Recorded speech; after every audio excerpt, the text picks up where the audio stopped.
تاریخ اسلام کے اندر بہت سی کم ایسی شخصیات ملتی ہیں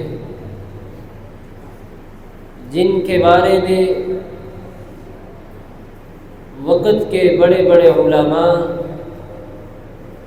اور اللہ کے پیارے پیغمبر علیہ الصلاۃ والسلام کی زبان صحابہ کرام کا ان کے بارے میں موقف اتنا خوبصورت اور صالحیت والا ہوتا ہے کہ جن کے تذکرے پڑھ کر انسان حیران و ششدر رہ جاتا ہے۔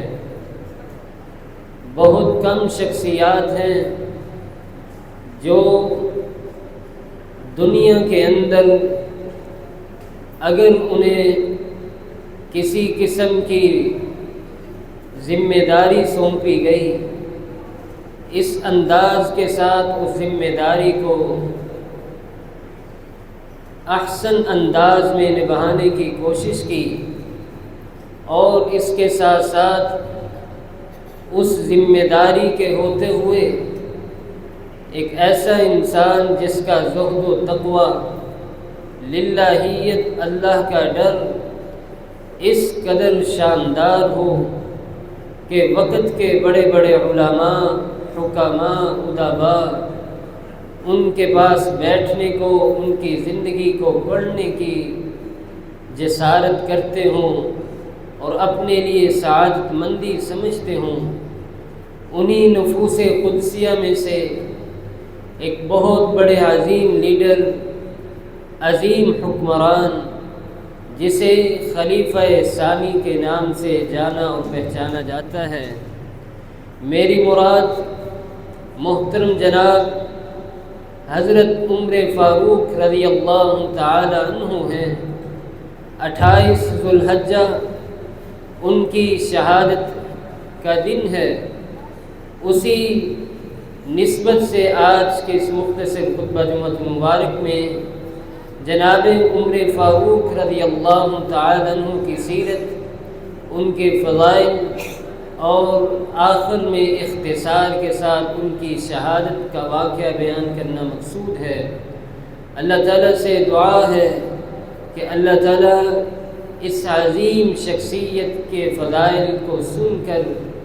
سمجھ کر ہمیں آگے پہنچانے کی توفیق نصیب فرمائے۔ عزیزان گرامی، ابتداءً یہ بات سمجھ لیجئے کہ آج کے اس پرفتن دور میں صحابہ کرام، صحابیات، تابعین، تبع تابعین، ان کی سیرت کو سمجھنے کی بجائے ان پر طعنہ زنی کرنا، ان پر اشارے کرنا اور زبان درازی کرنا خصوصاً ان ایام کے اندر بہت عام ہو چکا ہے، اور اس عمل کو کوئی بھی انسان الا ما شاء اللہ برا سمجھتا ہو۔ میری اور آپ کی ذمہ داری ہے کہ جہاں پر بھی انسان کی بات چلتی ہو، جہاں پر بھی وسائل کی حد تک اس کے احکامات پہنچتے ہوں، جہاں پر بھی وہ دیکھے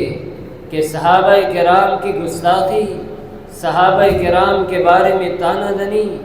یا ان کے اختلافات کو اپنی زبان پر لے کر آنا، یہ ایک مسلمان کے لیے زیبا نہیں دیتا۔ امام ابن تیمیہ رحمہ اللہ تعالی سے پوچھا گیا کہ ایسا شخص جو بظاہر اسلام کا دعوے دار ہے، دین کی نشر و اشاعت کرنے والا ہے،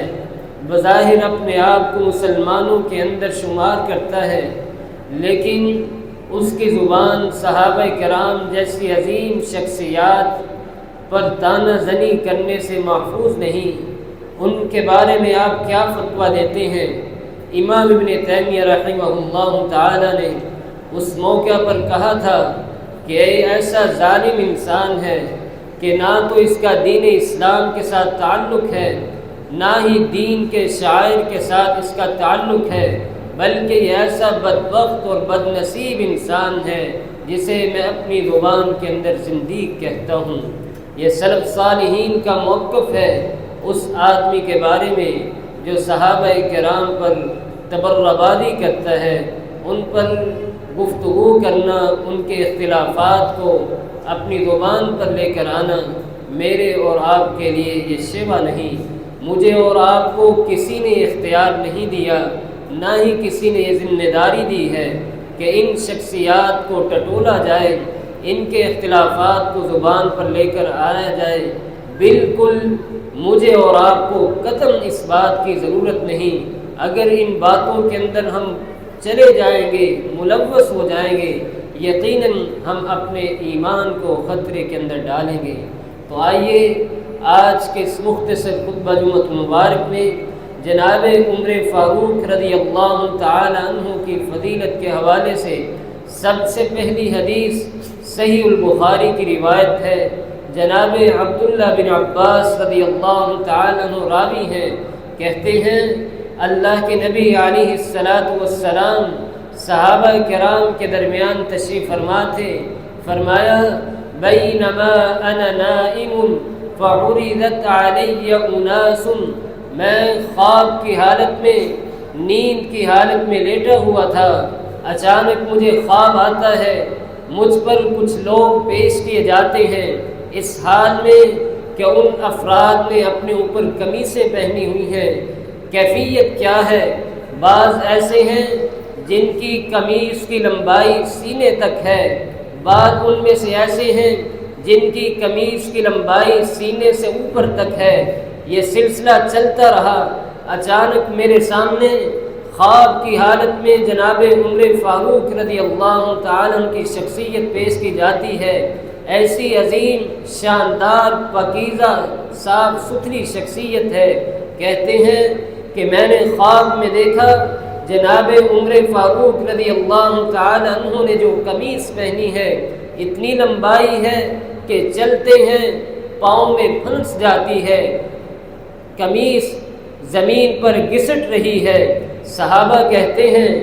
آقا علیہ السلام ہمیں بتلائیے تو صحیح، آپ نے اس خواب کی تعبیر کیا لی ہے؟ جناب محمد الرسول اللہ صلی اللہ تعالی علیہ وسلم نے اپنی زبان نبوت سے ارشاد فرمایا، اے میرے پیارے صحابہ، جناب عمر فاروق کی قمیص کی لمبائی سے مراد اس کے اندر دین کے فہم و فراست ہے۔ جتنی قمیص کی لمبائی ہے اتنا ہی ایک وقت آئے گا صحابہ کرام کے اندر دین موجود ہوگا، لیکن جناب عمر فاروق کی شخصیت ایسی عظیم شخصیت ہے کہ دین کے اعتبار سے سب سے زیادہ غیرت مند اگر کوئی ہوگا تو جناب عمر فاروق رضی اللہ تعالی عنہ ہوں گے۔ یہ ایسی عظیم شخصیت تھی۔ ایمان لانے کے بعد بعض اشخاص کا دعویٰ ہے کہ ان کے ایمان کے اندر کمی تھی۔ دین کی گواہی تو آقا علیہ السلام نے دے دی، اور یہ سمجھ لیجئے دین اور چیز ہے، ایمان اور چیز ہے۔ مجھے اور آپ کو اپنی فکر کرنی ہوگی کہ آج کے اس دور کے اندر کلمہ پڑھنے کے بعد،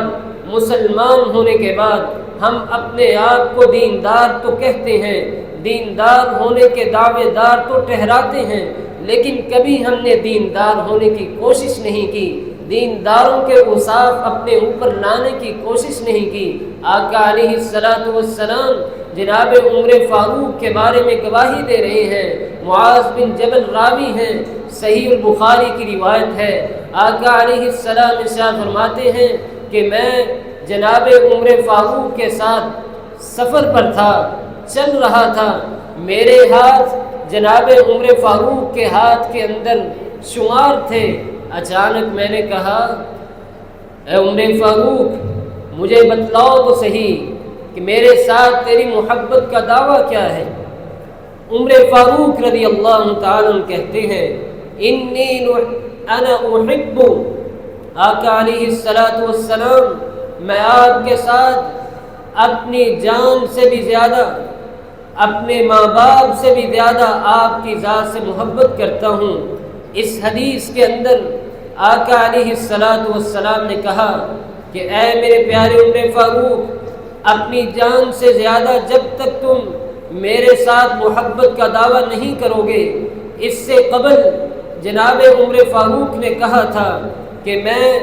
آپ کے ساتھ محبت کا دعویٰ کرتا ہوں، اپنی ماں سے زیادہ،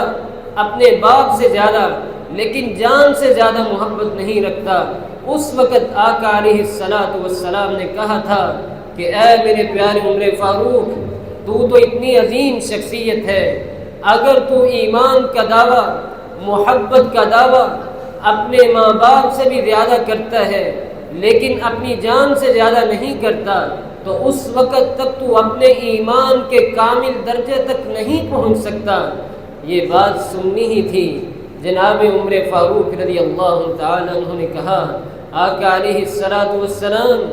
آپ کے یہ کلمات سننے کے بعد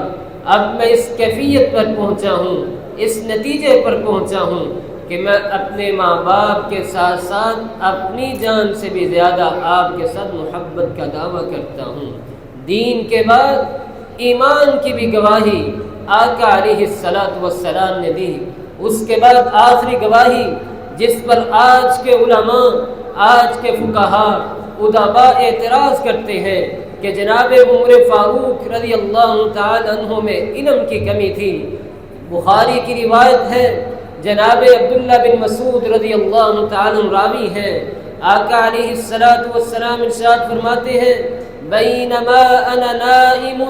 فشربت لبن، میں نیند کی حالت میں تھا، خواب آیا، خواب میں مجھے دودھ پیش کیا گیا، میں نے دودھ پیا، اتنا پیا کہ میں محسوس کر رہا ہوں کہ دودھ کی کیفیت، دودھ کے آثار ناخنوں پر نمایاں ہو رہے ہیں۔ میں نے جب حاجت اپنی پوری کی، جناب عمر فاروق رضی اللہ تعالیٰ عنہ کو دودھ کا پیالہ دے دیا۔ عمر فاروق رضی اللہ تعالیٰ عنہ نے خوب دودھ پیا، حتیٰ کہ اپنی حاجت کو پوری کر لیتے ہیں۔ صحابہ پوچھتے ہیں، آقا علیہ السلام بتلائیے اس خواب کی تعبیر آپ کیا کرتے ہیں؟ صحیح البخاری میں امام بخاری رحمہ اللہ تعالی جناب عمر فاروق رضی اللہ تعالی عنہ کے فضائل میں روایت کو لائے ہیں، کہتے ہیں کہ آقا علیہ السلام نے اس خواب کے اندر دودھ جناب عمر فاروق کو دینا، اس سے تعبیر لی ہے کہ جناب عمر فاروق ایک وقت آئے گا، علم کے اندر اتنے ماہر ہوں گے، دین کے اندر بصیرت اس قدر ہوگی، دین کے اندر فقاہت اس قدر ہوگی کہ بقیہ صحابہ موجود ہوں گے لیکن ان کے علم کا درجہ سب سے نمایاں اور سب سے الگ ہوگا۔ وقت آیا، صحابہ کرام نے وقت ایسا بھی دیکھا کہ مسائل آتے، سوالات آتے، صحابہ کرام خاموش ہو جاتے، پتہ نہیں چلتا جواب کیا دیں۔ اکثر اوقات ایسا ہوتا تھا کہ اس گواہی کو دیکھ کر صحابہ نے محسوس کیا کہ اکثر سوالات ایسے تھے کہ مجموعی اعتبار سے بقیہ صحابہ کو جواب نہیں آتے ہوتے تھے، لیکن جناب عمر فاروق اس موقع پر ان سوالوں کا جواب دیا کرتے تھے۔ چوتھی فضیلت جناب عمر فاروق رضی اللہ تعالیٰ عنہ کے بارے میں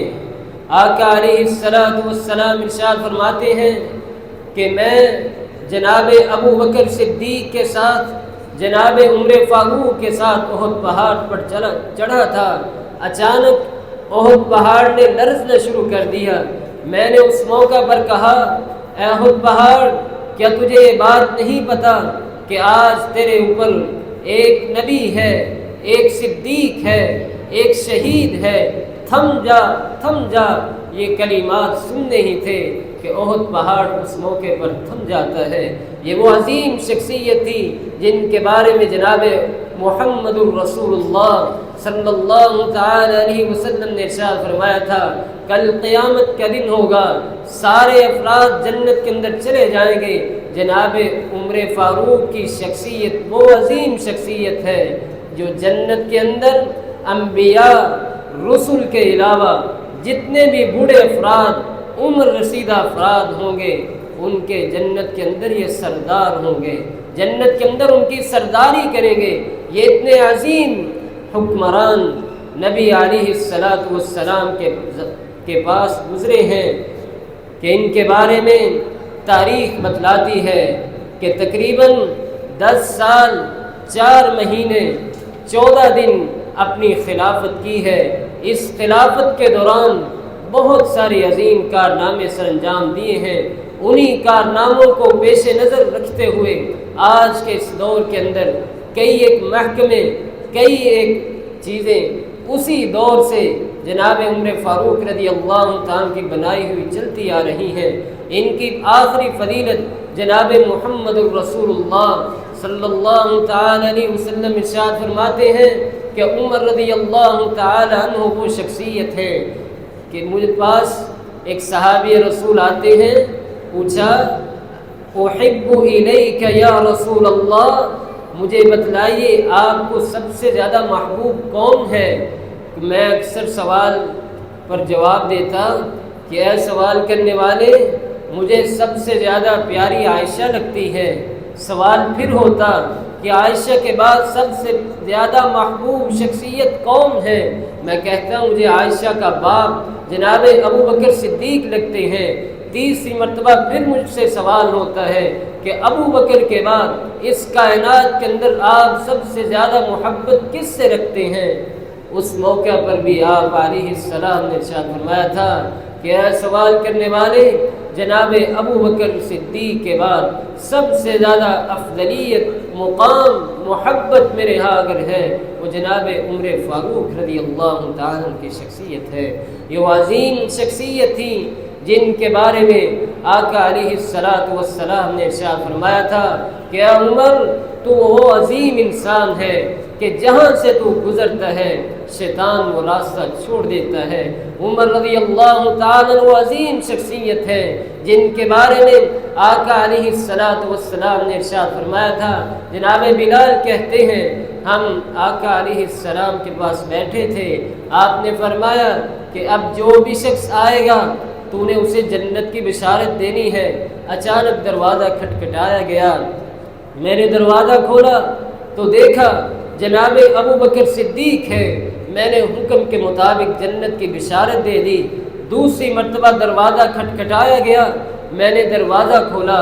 تو جناب عمر فاروق رضی اللہ تعالیٰ کی شخصیت تھی، میں نے انہیں جنت کی بشارت دی۔ آج یہ پیغام ہے اس بات کا، یہ وہ عظیم شخصیتیں تھیں جنہیں دنیا کے اندر ان کے ایماندار ہونے کی، ان کے دیندار ہونے کی، ان کی علمی اعتبار سے اعلیٰ شخصیت ہونے کی، جنت کے اندر برگزیدہ بوڑھے افراد کی سرداری کی، اور دنیا کے اندر ان کو جنت کی بشارت اتنی ملی ہے کہ آج کی صدی کے اندر ایک عام انسان جسے اپنا نہیں پتا کہ میرے ایمان کی کیفیت کیا ہوگی، مرنے کے بعد میرا کیا ہوگا، مجھے اپنا نہیں پتا، اور میں تبصرہ ان شخصیات کے بارے میں کر رہا ہوں جن کے جنتی ہونے کو اللہ کے نبی علیہ السلام نے بھی بتلایا، قرآن نے بھی اس بات کا فیصلہ کیا۔ رضی اللہ عنہم ورضوا عنہ، صحابہ جتنے بھی تھے، چاہے وہ اسلام شروع میں لے کر آئے یا زندگی کے آخری ایام میں لے کر آئے، جس بھی کیفیت میں جس صحابی نے بھی اسلام قبول کیا ہے، سارے جنتی ہیں، اور اللہ کہتے ہیں میں ان سارے صحابہ پر راضی ہوں، وہ مجھ پر راضی ہیں، اور مجھے اور آپ کو کیوں تکلیف ہوتی ہے ان صحابہ کرام کو اپنی زبان پر، ان کے جھگڑوں کو، ان کے اختلافات کو اپنی زبان پر لے کر آنا اور کہنا فلاں نے فلاں سے زیادتی کی، یہ ایک مسلمان کو زیب نہیں دیتا۔ مجھے اور آپ کو چاہیے جہاں پر بھی اس طرح کی گفتگو ہو وہاں پر انہیں روکنا چاہیے، انہیں باز رکھنا چاہیے۔ اگر ہم ان اختلافات میں پڑیں گے یقیناً ہم اپنے ایمان کو خطرے کے اندر ڈالیں گے۔ اس پرفتن دور میں ایمان کی حفاظت بہت ضروری ہے۔